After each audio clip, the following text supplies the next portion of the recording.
face with the Oakland booty.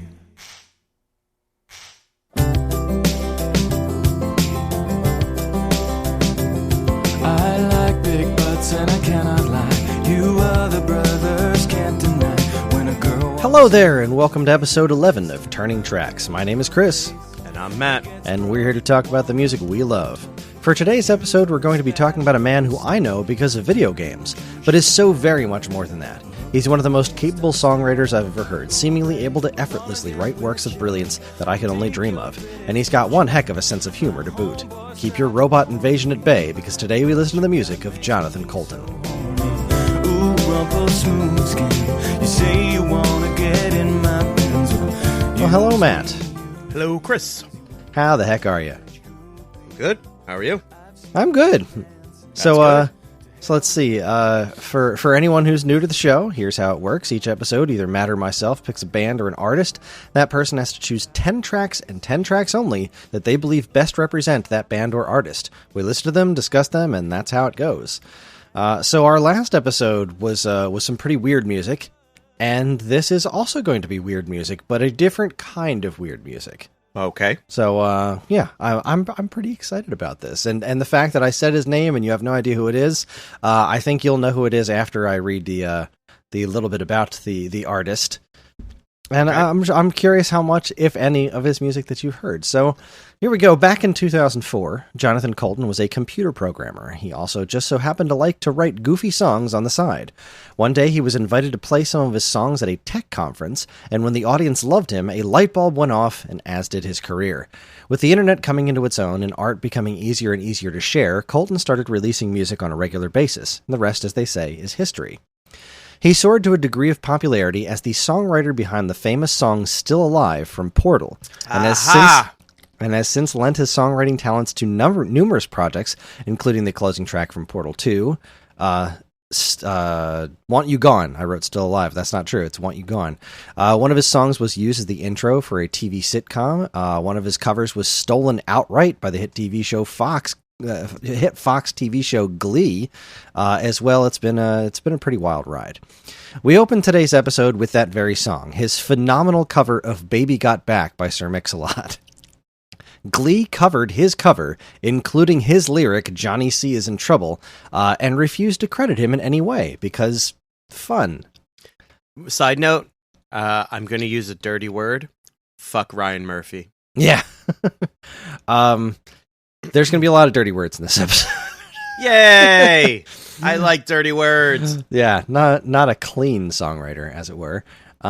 So, Matt, now that you technically know who he is, what's your personal history with Jonathan Coulton? I am not familiar with the person. I am, however, familiar with all the Portal. I'm Still Alive, Want You Gone. Yeah, I have an idea. I'm obviously I don't know his birth of work.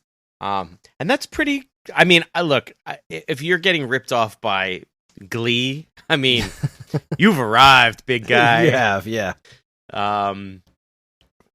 Yeah. Actually, wait, didn't Stephen Colbert cover Still Alive? Stephen Colbert covered it? I don't know, maybe. Yeah, I'll look into that while we proceed. So that's really my history with this. I've played Portal and little bits of Portal 2, but I know Want You Gone. I definitely know Still Alive. Actually, my first foray with Still Alive was from Rock Band. Oh. And then I eventually played Portal and beat it, and then got the song, and I said, "Wait a second." Yeah, phenomenal. Okay, well then this is very exciting. Jonathan Coulton's most of the stuff that I've chosen, it kind of covers the bulk of his albums. I think I picked something off of most of them. A lot of his lyrics are extremely goofy. Not quite Weird Al levels of goofy, but definitely weird. Definitely out there. And I just freaking love all of them. So the first song we're going to listen to is a song called Shop Vac. This comes off of his 2006 album Thing a Week 1. According to Wikipedia, this is the description.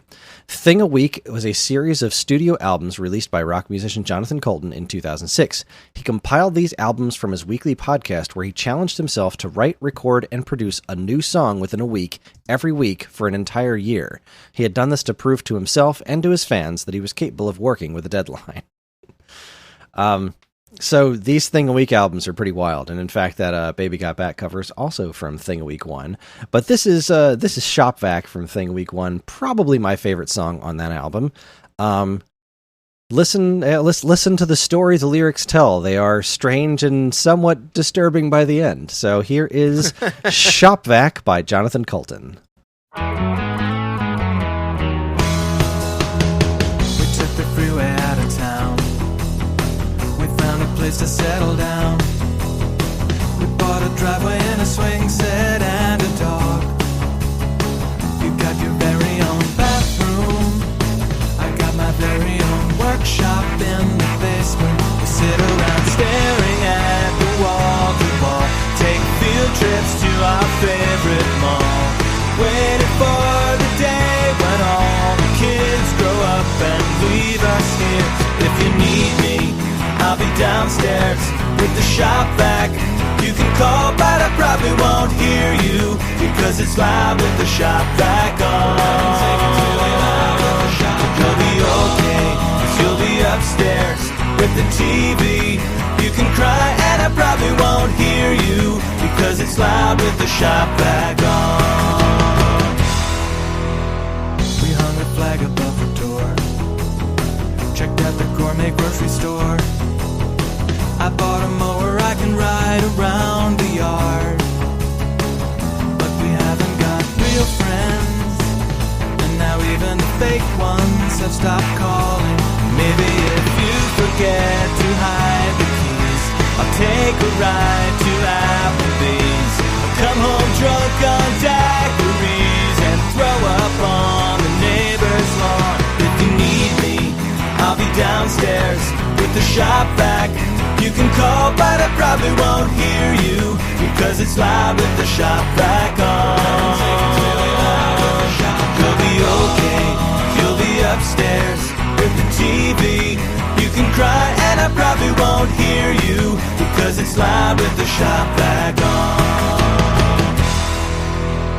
I like the Starbucks here, that's better than the other one, cause the other one's not as good. They really need to put a light there, cause it's hard to turn.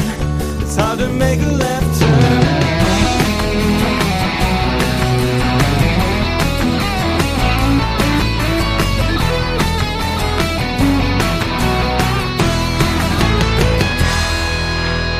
And when it's time to go to bed, I'm still awake inside my head, floating up above the house and looking down. I guess I gotta go back there.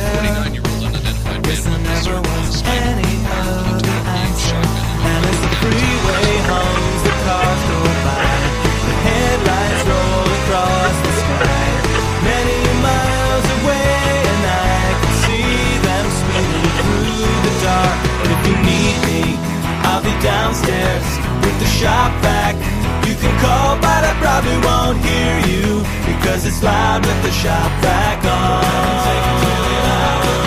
You'll be okay, you'll be upstairs with the TV. You can cry and I probably won't hear you because it's loud with the shop vac on. That was Shop Vac by Jonathan Coulton. How'd that one make you feel? It's definitely man. There's it's only one song and I can't place it, but it's giving me really strong vibes of something else, and not at all in a bad way. It's really good. It's so I have such a love and place in my heart for musical artists who can put together serious music and not serious lyrics, but sing it in a serious way. Yeah, I understand what you're saying. To me, it's the musical equivalent of like a Monty Python sketch. Nice, that's high praise. Yeah, it really, really is. That's a fantastic song, though. I love that it's just this like really happy, cheerful song about a mundane life that if you listen to the radio sounds at the end, it's like a report of someone going berserk, and it's like, did this guy go crazy and kill a bunch of people and then hide in his basement? and like even the chorus, it's like, you know, it's kind of silly, like, for heaven's sake, it's really loud with the shop vac on, but the second half of it is, you can cry and I probably won't hear you.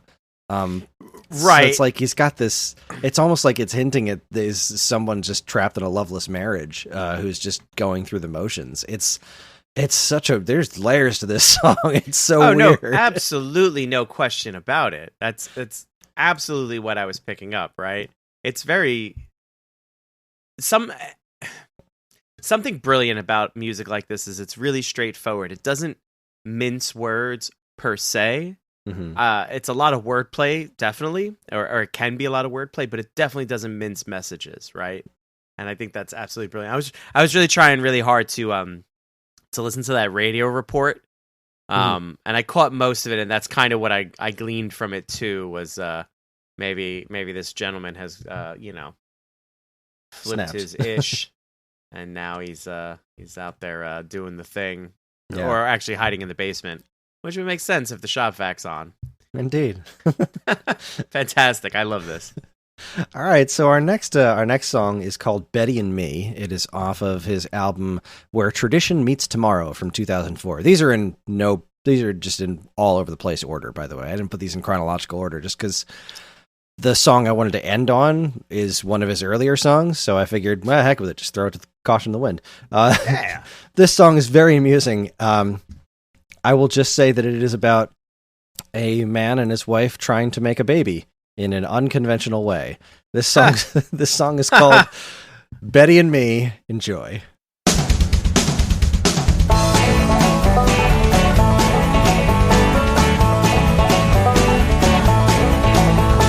I guess I was skeptical when I first met Dr. Martin.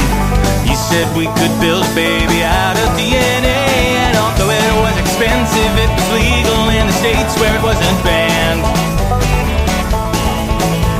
It was Betty who suggested we cut out the parts of me that she can't stand. So we made an appointment, and Betty went alone.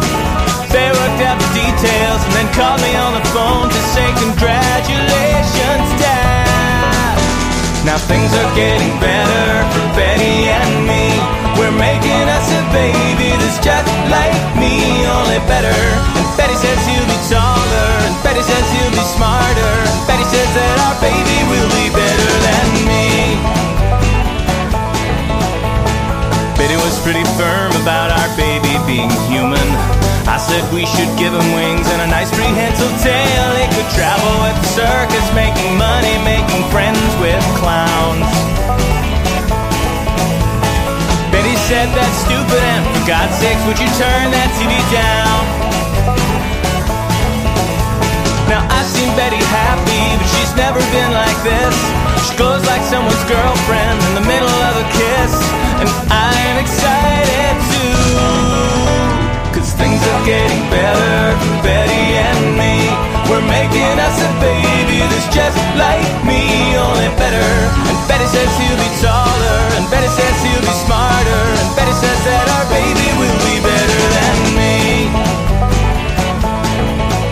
And the love inside me thunders like a storm, and I hope the tube they keep him in is comfortable and warm. I hope the nutritive solution that they're feeding him doesn't make him fat. Betty's been spending lots of time out late with Dr. Martin. She says that they're working on the baby every night, and Dr. Martin sends her presents like new underwear and a bottle of wine. I'll just keep on writing checks until the day that baby is mine. He might have my mustache or my freckles or my eyes. Betty thinks it's better if we keep it a surprise. I hope I find out soon. 'Cause things are getting better for Betty and me. We're making us a baby that's just like me, only better. Betty Betty says he'll be taller, and Betty says he'll be smarter, and Betty says that our baby will be better than, baby will be better than, baby will be better than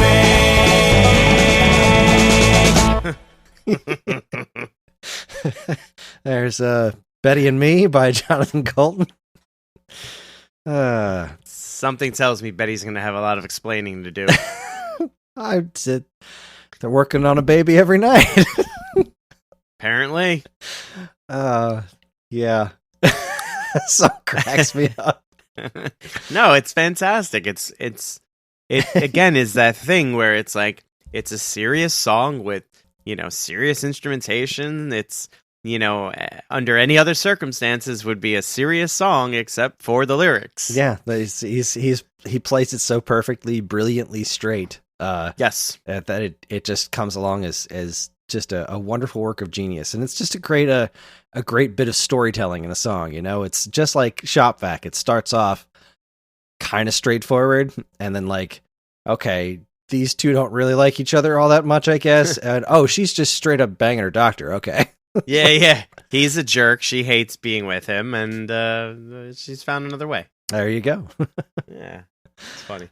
All right. Well, our next one comes off of Thing a Week 3 from 2006. This song is called Code Monkey. This was, in fact, used as the theme song for the G4 animated sitcom Code Monkeys. Mm-hmm. This song is way better than that show was. It's clearly comes from a position of Jonathan Coulton used to be a computer programmer. So a computer programmer being a code monkey. So it's got a very interesting lyrical cadence, kind of like the way the code monkey talks almost like a monkey. It's kind of interesting. Are you familiar with this song? Do you remember the show Code Monkeys? Or I definitely remember the show. I'm sure the minute I hear like the opening chords, that the song will come back to me. But it's not really popping right now. Yeah, it really just used the chorus to the song. Once the chorus comes, I'm sure you'll recognize it from the show. But yeah, this is such a sweet song. I really like this. I really like this song. So yeah, enjoy. Here's Code Monkey by Jonathan Coulton. Code monkey, get up, get coffee. Code monkey, go to job.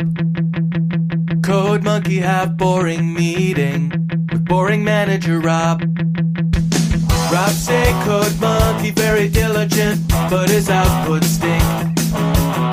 His code not functional or elegant. What do code monkey think? Code monkey think maybe manager wanna write goddamn login page himself. Code monkey not say it out loud. Code monkey not crazy, just proud. Code monkey like Fritos. Code monkey like Tab and Mountain Dew. Code monkey very simple man with big warm fuzzy secret heart. Code monkey like you. Code monkey like you.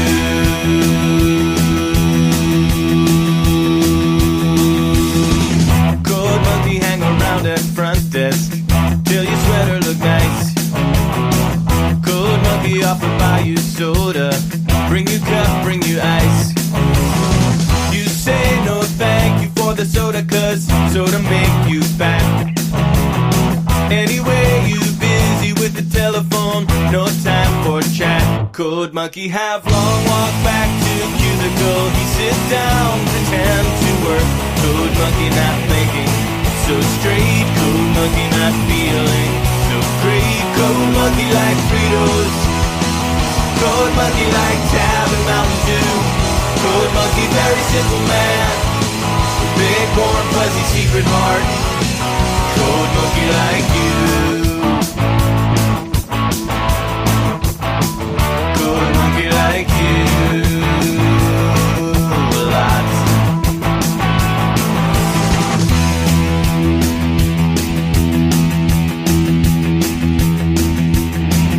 Code monkey have every reason to get out this place.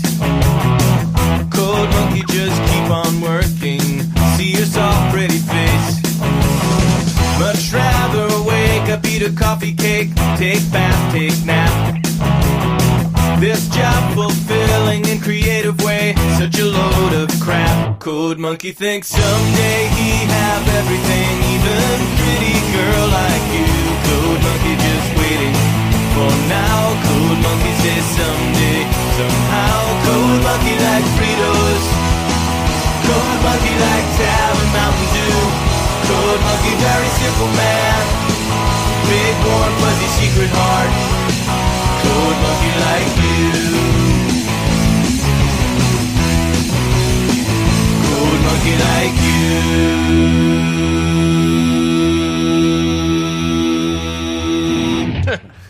you. There was no reason for that extended note, yet there was every need for it. Yeah. I love that song. It's just, it's a very simple story about a guy who's lives a simple life and likes the girl that he works with.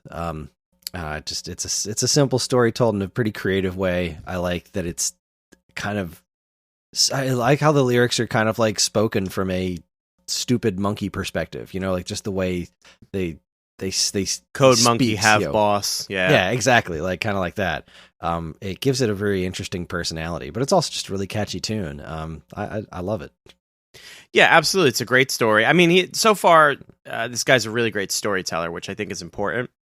Mm-hmm. If you're going to do, especially if you're going to do music where, and understand that I'm not trying to be mean when I say this, but you don't necessarily have like a standout voice. You're not really belting out notes. You know what I'm saying? Mm-hmm. But, you can make up for it in other ways. In this case, it's his ability to tell a story and really, really like make it palpable. I can actually...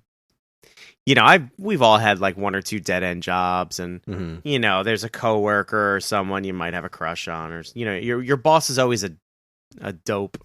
You know what I mean? So we can all relate to that, and that's key to some of this stuff really hitting. So, just the lyrics. Much rather eat a coffee cake, take bath, take nap. Like hell yeah, that. I want that.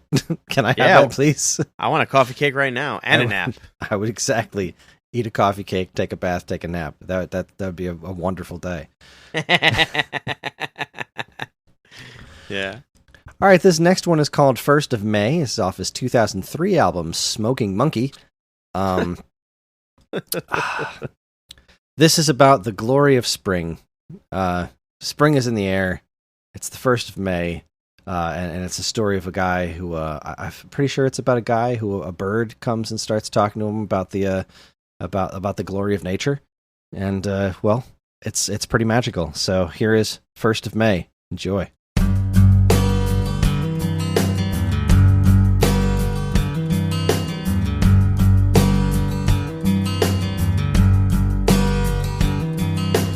I woke up this morning. I had a scone and a large house blend.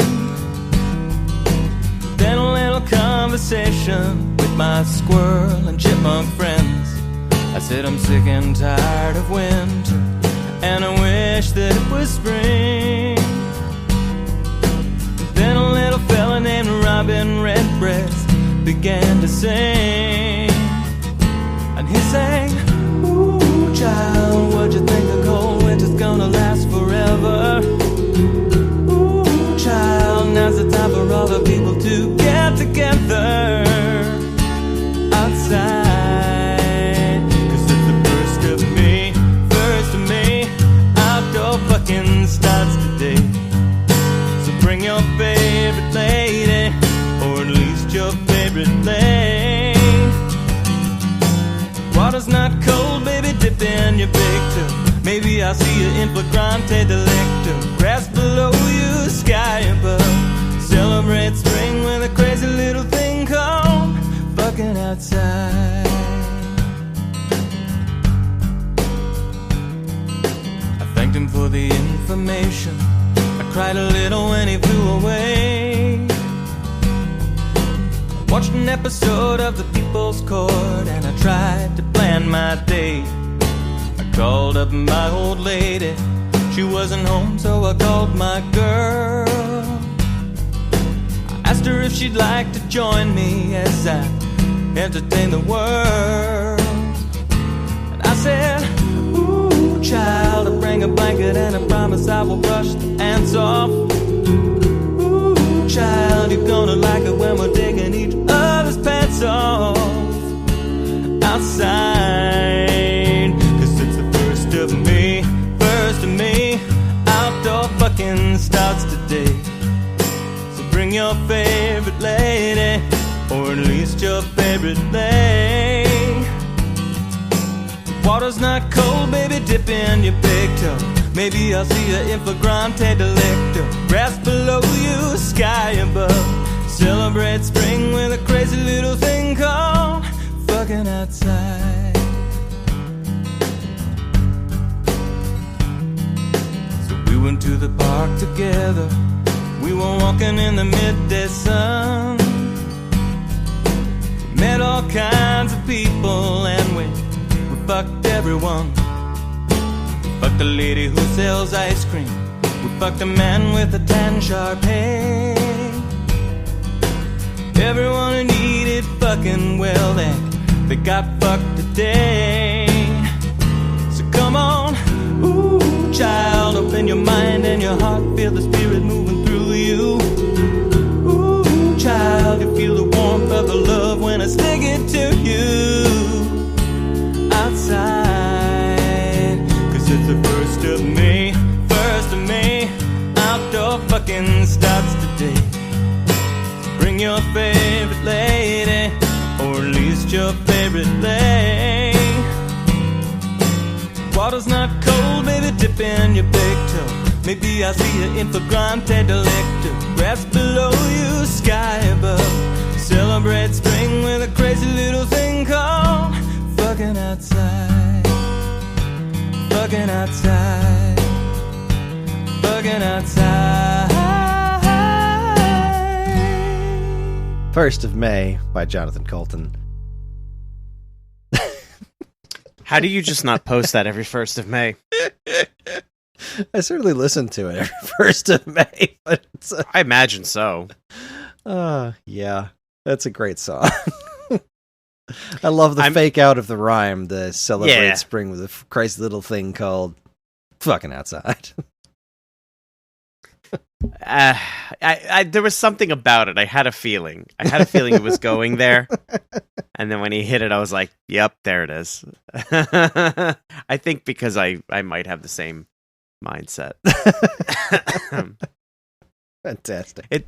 But again, it's such a really good piece of music, right? It's a good song. Like underneath it's just genuinely a good song.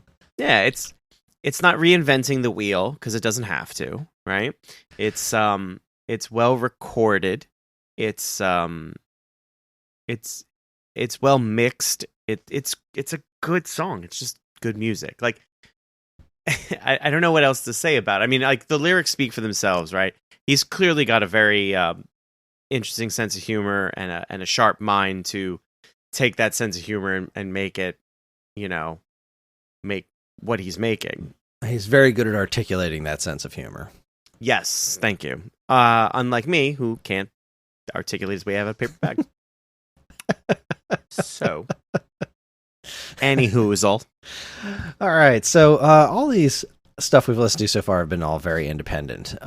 This next song is called Nemesis off his album Artificial Heart from 2011, which was his first big studio recording, which was actually produced by, I forget which one of the Johns from They Might Be Giants. Oh, nice. Oh, yes. This reminds me a lot of They Might Be Giants. Yeah, big surprise. They Might Be Giants think Jonathan Coulton's music is good. Yes. Okay. So yeah, this is his first, like, they convinced him that it would be cool. Like, the indie stuff's great, but you have more to offer if you go into a studio and, like, really just do it out. And this album was really, really cool because of that. This song actually has lead vocals by someone named John Roderick with Jonathan Coulton doing backup vocals and harmonies. I don't know who that John Roderick fella is. He's got a similar voice to Jonathan Coulton, but it's not quite the same. But this song is fantastic. Like I said, it's called Nemesis. It's about somebody who wants somebody else to be their arch nemesis. It's It's really just a wonderful, wonderful song that puts a big smile on my face every time I hear it. So here is Nemesis by Jonathan Coulton. Enjoy. It's an amazing smile. Even the suit has teeth. Everything flash and guile. Nothing underneath except a small black heart that no one sees but me. I've been watching, I can see you start to wonder. Could it be that you need me to keep you out, to run you faster? Promise me you'll let me be the one, the worst of all your enemies, pretending you're a friend to me. Say that we'll be nemesis. Being a brilliant man, going to great expense, devising a master plan. It doesn't make much sense unless you find the one you're destined to destroy. Now that you're here, I don't seem that crazy, do I? Could it be that you need me to keep you out, to run you faster? Promise me you'll let me be the one, the worst of all your enemies, pretending you're a friend to me. Say that we'll be nemesis. Oh yes, my old friend, you are a master of this game. The hidden blade, you pretend that you don't even know my name. Well played.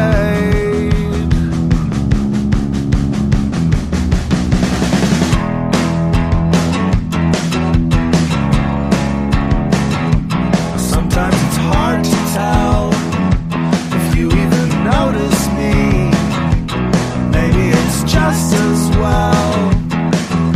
It's better you don't see the way I'm running, just to keep your back in view. In your shadow, waiting for the perfect moment. Could it be that you need me to keep you out, to run you faster? Promise me you'll let me be the one, the worst of all your enemies, pretending you're a friend to me. Say that we'll be nemesis.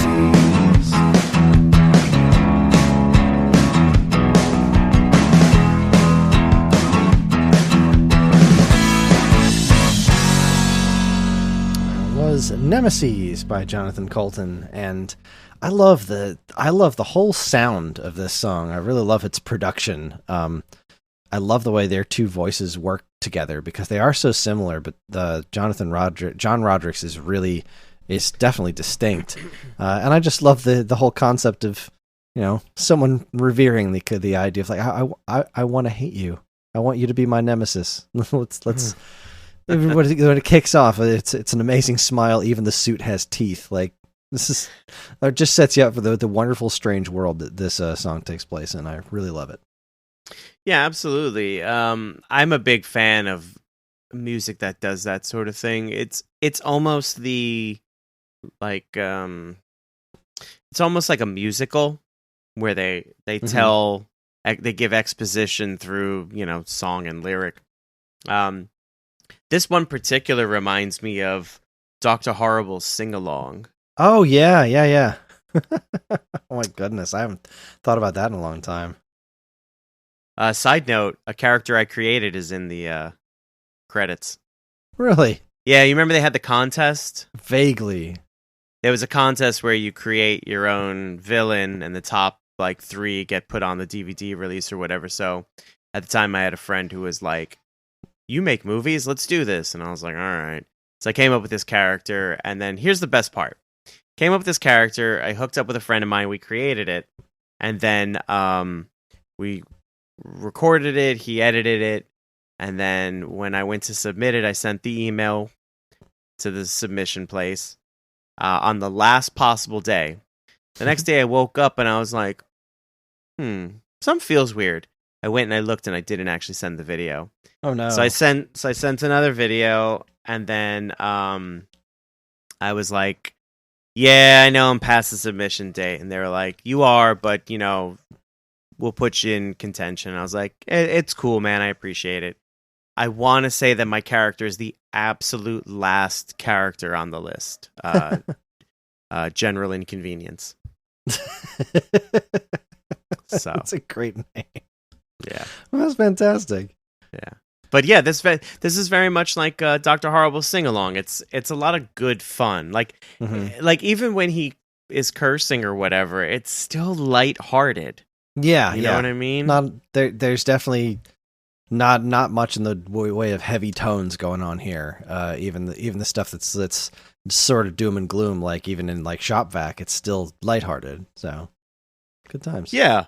Well, our next track is off of the 2005 album, Our Bodies, Ourselves, Our Cybernetic Arms. This song is called Todd the T-1000. It's a story of somebody whose roommate just happens to be a T-1000 from Terminator. Like you do. Like you do. So, yeah, that's pretty self-explanatory. Let's dive right in. Enjoy.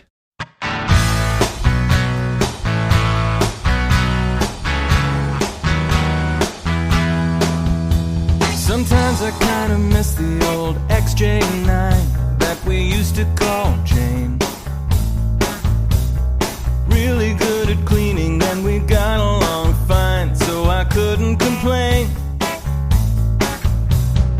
Lately she'd been getting tangled up in the shag rug, and finally one wheel just wouldn't spin.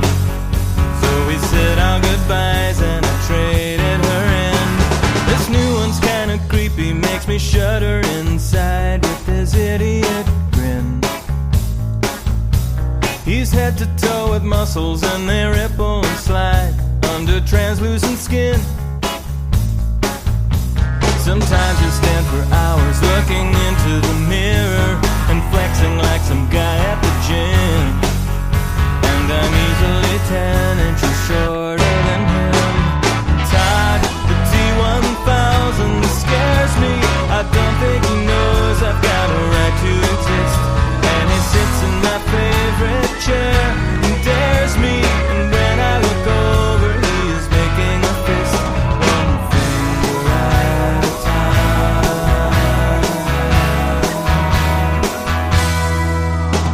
I ask him if he'll vacuum and he doesn't respond, but I know that he heard. I turn and catch him looking when he thinks that I've gone, and he flips me the bird. I asked him when we started, please stay out of the bedroom, but I don't think I'm safe anywhere. When I wake in the dark, I can tell that he's there. Todd, the T-1000 scares me. I don't think he knows I've got a right to exist. And he sits in my favorite chair and dares me. And when I look over, he is making a fist. One finger at a time. So I live like a ghost while he's living like me. It's not my house anymore. And I sneak out the door while he's watching TV. Down to the sidewalk store. I got some new arms installed at the store. Buy the biggest ones I can. Head back to my house. Todd answers the door. He sees more than just me. My right arm is a smasher like the trunk of a tree, and the left one's a saw. I cut the couch in half and then I smash the TV with my big smashy claw. He's standing still and silent, I can't tell what he's thinking. He blinks a single glowing red eye. So I give him a shove and then Todd starts to cry. Todd, the T-1000 scares me, but I think he knows I've got a right to exist. And he sits in my favorite chair and dares me, but when he looks over, I am making a fist. One finger at a time.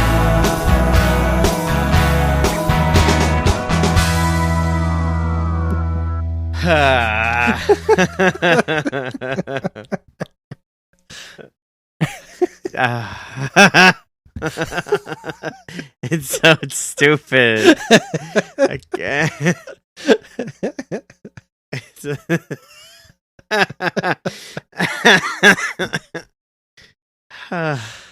It's so stupid. I love just the vibe of the song is so matter of fact. Yes. Like the music itself is so matter of fact. It's like, yeah, we had to get rid of our old robotic roommate whose wheels got stuck in the shag carpet. So now we have a T-1000 living with us, and he scares me. Don't think he realizes I have a right to exist, which is a great line.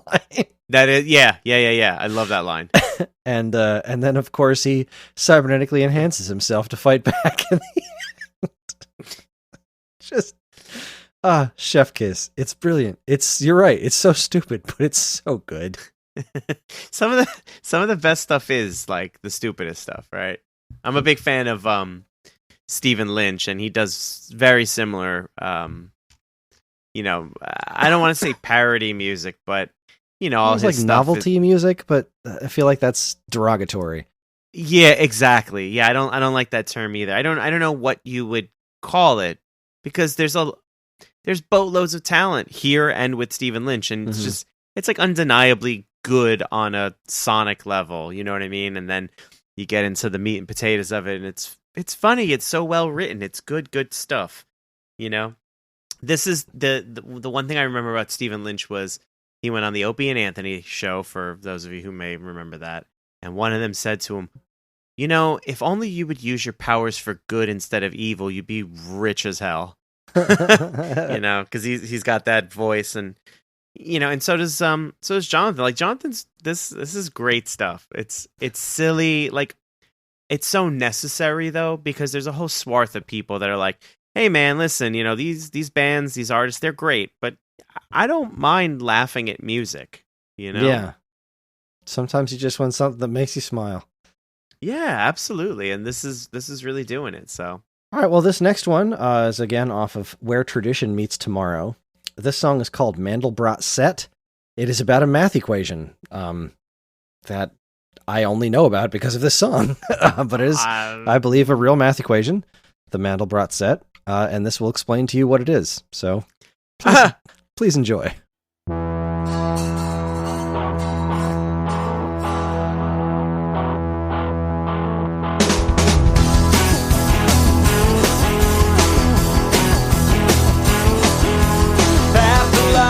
Monsters, cried the terrified mathematician. Every one of them a splinter in my eye. I hate the Pinot space in the Coke curve. I fear the Cantor turner reset. The Sierpinski gasket makes me wanna cry. And a million miles away, a butterfly flapped its wings on a cold November day. A man named Benoit Mandelbrot was born.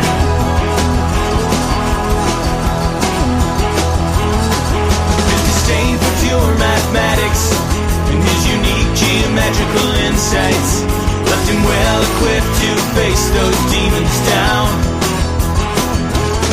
He saw that infinite complexity could be described by simple rules. Used his giant brain and he turned the game around. And he looked below the store and saw a vision in his head, a bulbous pointed form. Picked his pencil up and he wrote his secret down. Just take a point called T in the complex plane. Let's see 1 b z squared plus C. Z2 is Z1 squared plus C. Z3 is Z2 squared plus C.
and wired in one badass fucking fractal. And you're just in time to save the day, sweeping all our fears away. You can change the world in a tiny way. And you're just in time to save the day, sweeping all our fears away. You can change the world in a tiny way. Come on, change the world in a tiny way. Come on, change the world in a tiny way.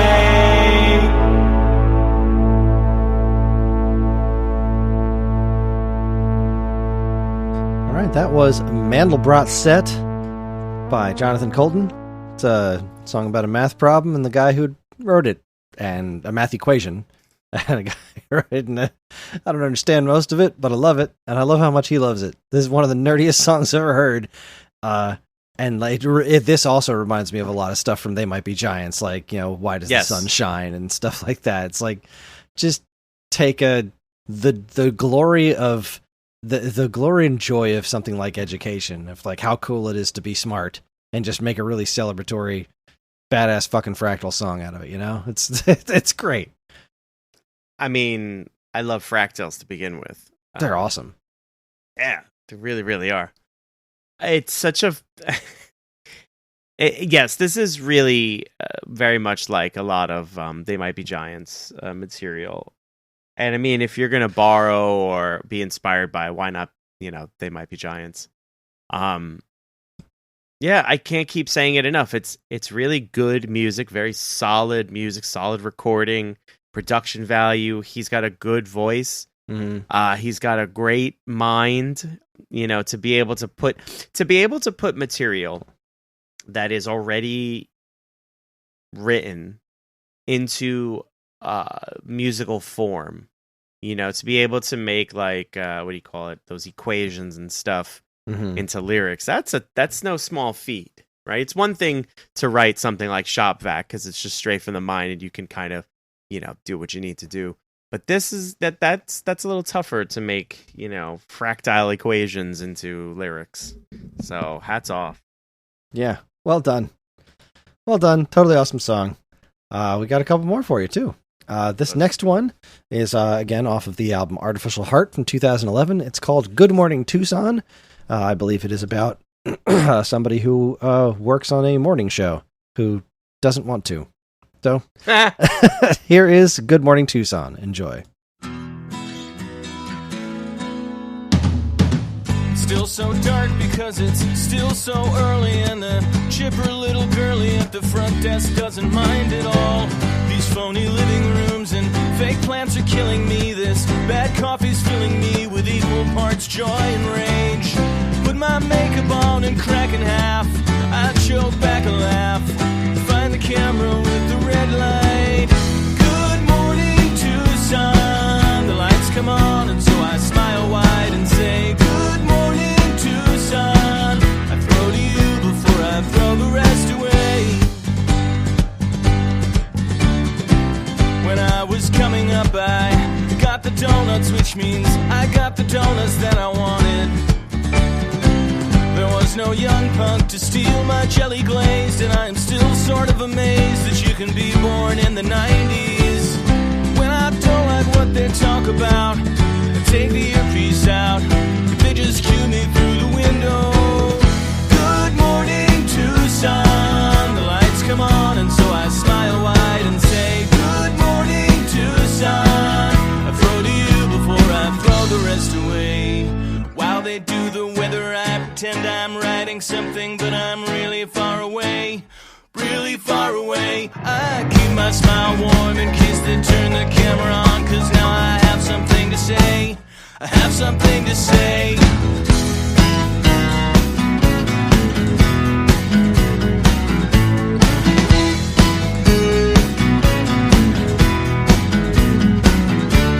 The camera's melting, but I just keep going. It's been a pleasure knowing you. I wish you all the best of luck.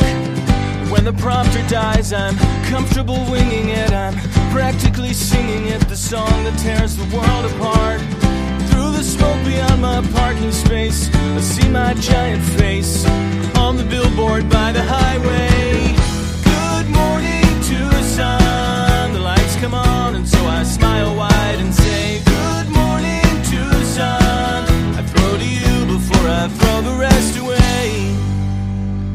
was Good Morning Tucson from Artificial Heart. What'd you make of that one? So, I used the word palpable before, and I can absolutely see like a middle-aged man with, like a nice coiffed of hair who just wakes up and is miserable. And he goes to the show and he's getting his makeup done and he's just miserable. Like, I have a full music video in my head right now for it, right? And it's exactly what you would think it is. And it's so good. It's great. It's great. Because, I mean, again, we've all been there. I personally had a job where I woke up before the sun was up. I didn't even get to my job site before the sun was up. So I know what it is to wake up that early and drag yourself to your job. And then the crazy part was all my coworkers were these cheerful women. I worked for a grammar school for a period of time. And they're all like, good morning. And I had to like, good morning. And then under my breath, I'm like, ugh. So I absolutely get this one, Yeah. It is certainly, yeah, you're right. It's palpable. It's like it puts such an image in your head, and it brings me joy. Speaking of songs that bring me joy, and a big thank you to my wife for pointing out that I left this one off my list initially. So I replaced a song called IKEA with this one. He wrote a song about IKEA. Go figure. But this is a magnificent song off of his most recent album, or at least his most recent original album, Solid State. The song is called Don't Feed the Trolls. This one is less of a funny song and more of just really good advice. It's really a phenomenal song, and it makes me really happy. So here is Don't Feed the Trolls by Jonathan Coulton. Enjoy.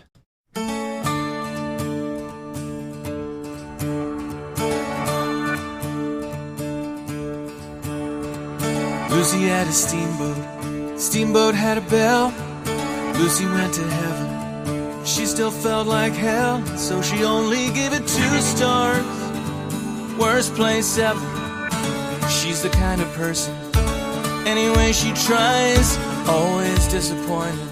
So she never feels surprised when she is always disappointed. She holds my hand like I'm a barbed wire fence, dance like they're watching you, 'cause they are watching you. And when the bright nights find you, don't let your heart get lazy. Keep all the worst behind you, that stuff will make you crazy. Don't read the comments and don't feed the trolls. Don't read the comments and don't feed the trolls. Hello operator, please give me number 9. If you disconnect me, I think that would be fine, because all I can hear is talking. So much talking. Appreciate the outrage, did the best I could. Thought about your think piece, I don't think it's any good. And anyway, I didn't read it. Who writes this stuff? 'Cause it makes no sense. I just checked my privilege, and it looks fine to me.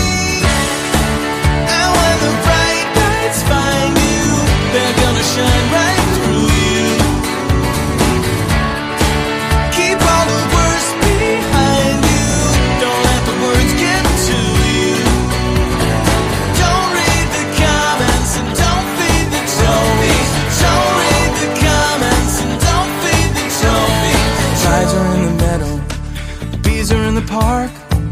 Girls and boys are kissing as we stumble in the dark. We don't have a lot of time left. You clutch your chest, you fake a heart attack. Laugh it up, nothing looks good on me.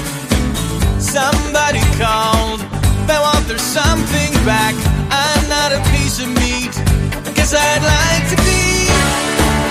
And when the bright lights find you, bro, come on bro, don't tase me. Keep all the worst behind you, that stuff will make you crazy. Don't read the comments and don't feed the trolls. Don't read the comments and don't feed the trolls. Don't read the comments and don't feed the trolls. Don't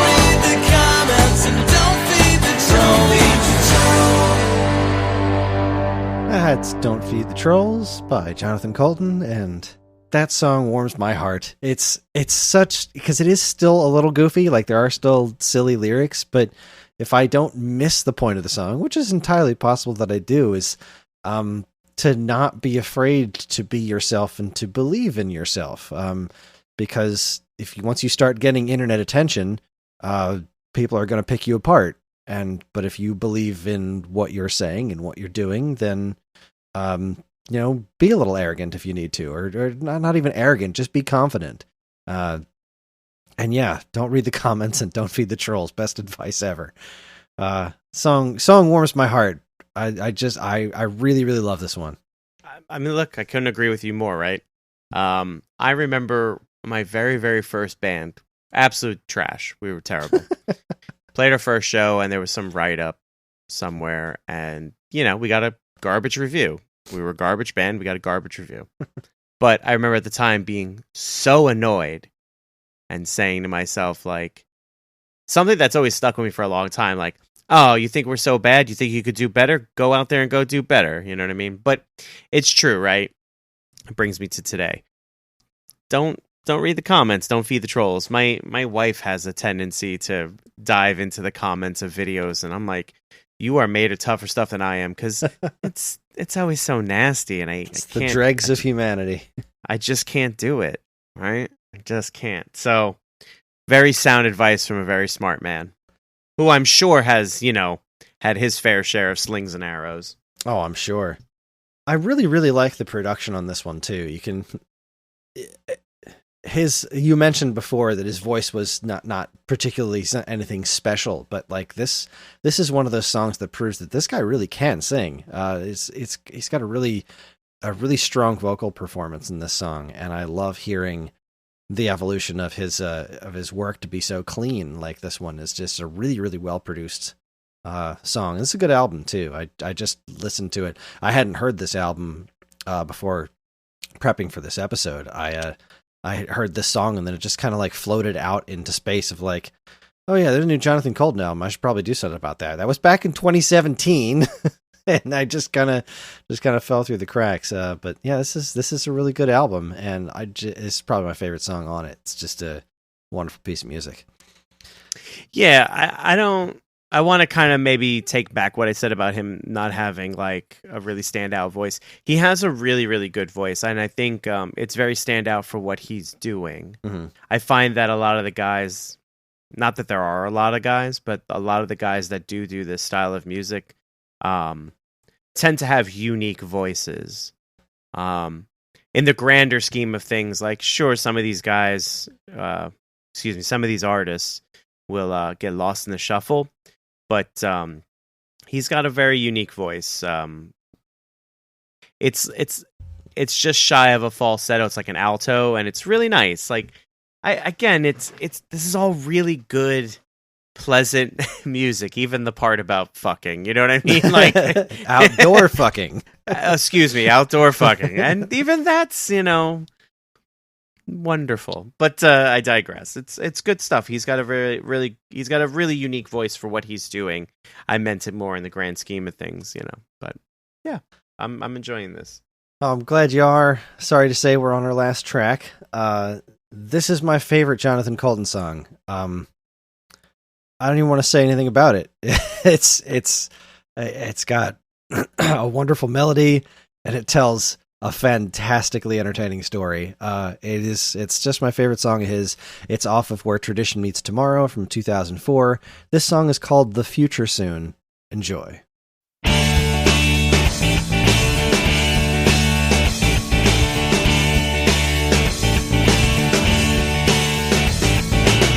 Last week I left a note on Laura's desk. It said I love you, signed anonymous friend. Turns out she's smarter than I thought she was. She knows I wrote it, now the whole class does too. And I'm all alone during couples skate, when she skates by with some guy on her arm. But I know that I'll forget the look of pity in her face when I'm living in my solar dome on a platform in space.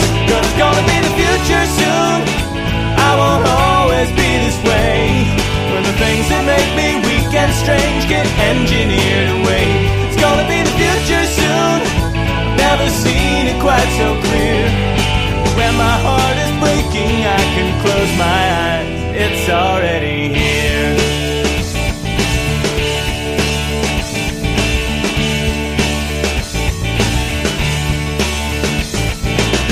I'll probably be some kind of scientist, building inventions in my space lab in space. I'll end world hunger, I'll make dolphins speak, work through the daytime, spend my nights and weekends perfecting my warrior robot race, building them one laser gun at a time. I will do my best to teach them about life and what it's worth. I just hope that I can keep them from destroying the earth. 'Cause it's gonna be the future soon, and I won't always be this way. When the things that make me weak and strange get engineered away. It's gonna be the future soon. I've never seen it quite so clear. When my heart is breaking, I can close my eyes. It's already here on earth. They'll wonder, as I piece by piece replace myself, and the steel and circuits will make me whole. But I still feel so alone until Laura calls me home. I'll see her standing by the monorail. She'll look the same except for bionic eyes. She lost the real ones in the robot wars. I'll say I'm sorry, she'll say it's not your fault. Or is it? She'll eye me suspiciously, hearing the whir of the servos inside. She'll scream and try to run, but there's no way she can hide. When a crazy cyborg wants to make you his robot right. Well, it's gonna be the future soon, and I won't always be this way. When the things that make me weak and strange get engineered away. It's gonna be the future soon. I've never seen it quite so clear. When my heart is breaking, I can close my eyes. It's already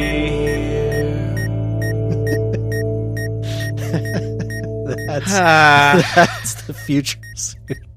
I love how quickly it goes off the rails. Oh yeah. It just starts off as this perfectly normal kid, embarrassed at school, likes a girl, and just turns into a science fiction epic. Freaking love it. Where he's a supervillain who destroyed the world. It's not your fault, or is it? Yeah. So good. Is it? So good. Oh, I love this song to death. Say, I love that ability to tell a story. I'm always envious of people who can tell stories in such a short period of time.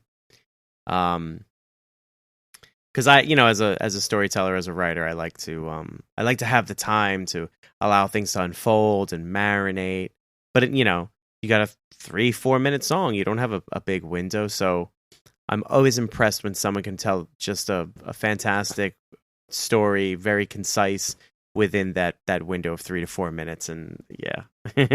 and then to top it off, excuse me, it's all humor.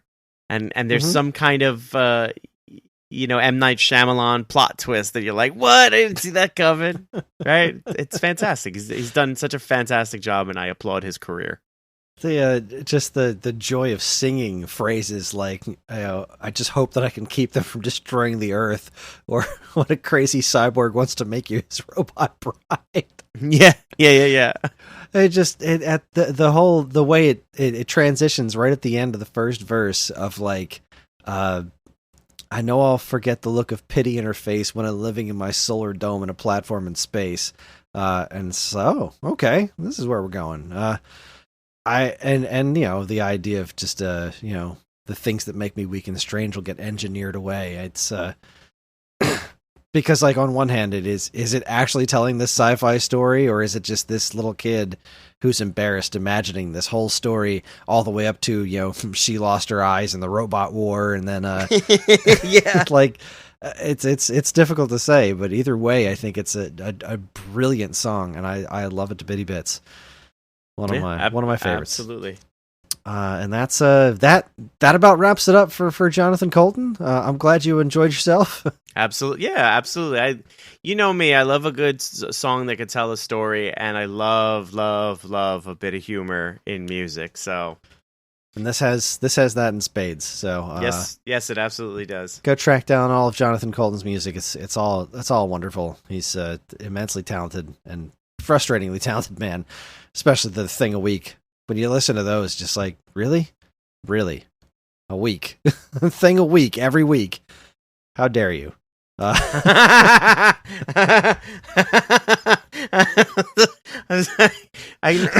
Excuse me. I'm sorry. I know that feeling, right? Yeah. Again, it goes back to that thing. It's like, I'm so envious of someone that could tell a story. I'm so envious of someone that could just churn out material. Like, where do you find the time, and what is it? Is it a fountain? Is it a faucet? Dribs and drabs? Is it a deluge? What's going on here? My skill has always been disseminating other people's work, and I always wished that I was good enough to be a creative the way that these people are. You know, you're not wrong. When it came to music, that's what I was. I would always say things like, "That's good, but what if we did this?" Or like, "That's great, let's rearrange it this way here." And oh, yeah. And I always felt the same way you did. Like, I wish I could just string melodies together, and man, it's so funny. Well, that is our show. Join us next time for Matt's next pick. Matt, what are we listening to next? So I racked my brain. I've been racking my brain for a while. You think it wouldn't take much when you have a small one, but it takes a lot. Yeah, you had said to me at some point, you scratched your musical itch. This band has been popping up a lot for me lately, and there was a record store release that just came out, record store day release that just came out, and I had to get it, and it reinvigorated me into them again. So we're gonna dive into Horse the Band. Horse the Band. Oh boy.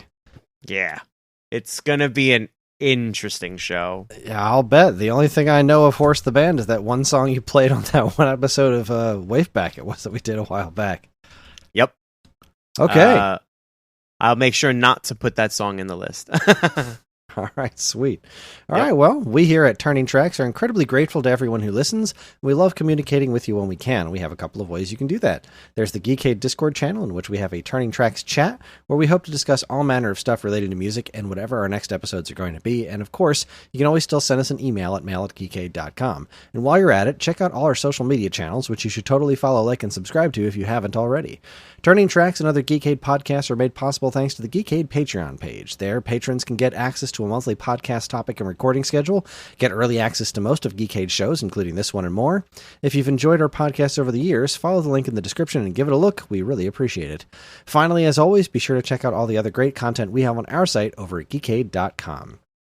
We are going to leave you with a song that has earned its own level of internet fame and has become sort of a Halloween anthem around my house, or at least it's a song I tend to hear a lot in October. It's called Your Brains from Thing a Week 2. Matt, if you haven't heard this song, I highly recommend, even though we're not going to listen to it on the show, giving it a listen to on your own, because it's a song about a group of zombies replying via email about their zombie invasion of a mall. It's so good. It really is so good, and it has a wonderful hook, and it just seemed like the perfect song to end with, because I don't know, it's great. So let's stave off the zombie invasion, and we'll see you next time. Thanks for listening, everybody. Enjoy.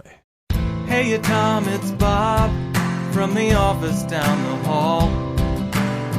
It's good to see you, buddy. How have you been? Things have been okay for me, except that I'm a zombie now. I really wish you'd let us in.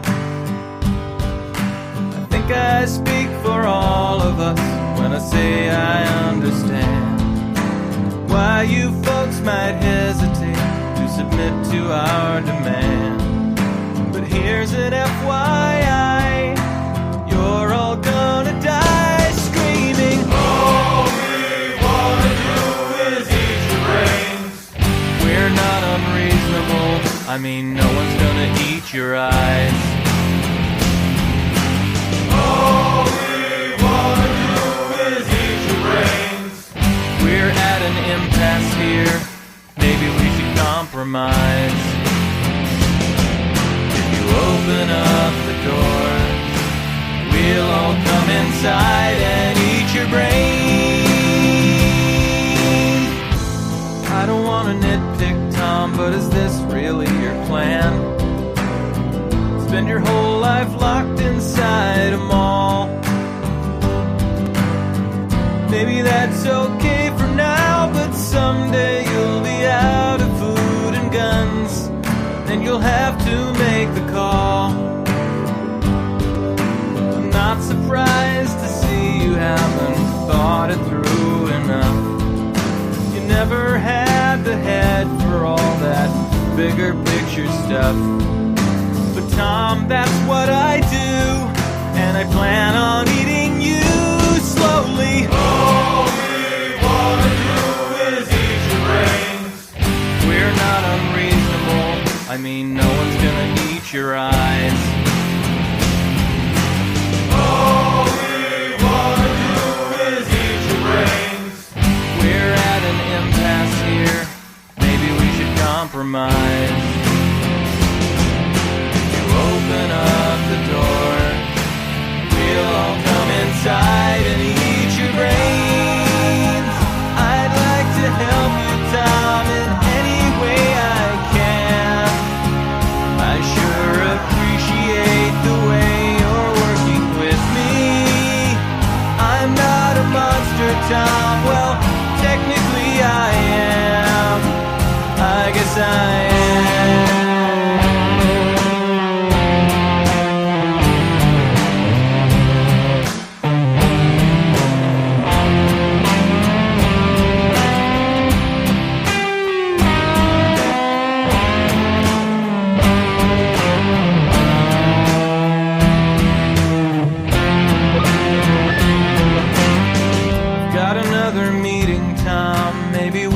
Wrap it up. No, we'll get to common ground somehow. Meanwhile, I'll report back to my colleagues who were chewing on the doors. I guess we'll table this for now. I'm glad to see you take constructive criticism well.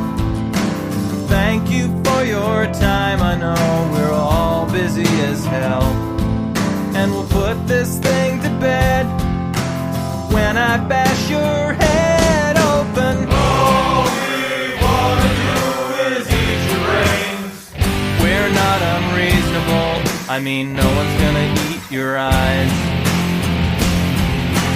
All we wanna do is eat your brains. We're at an impasse here, maybe we should compromise. You open up the doors, we'll all come inside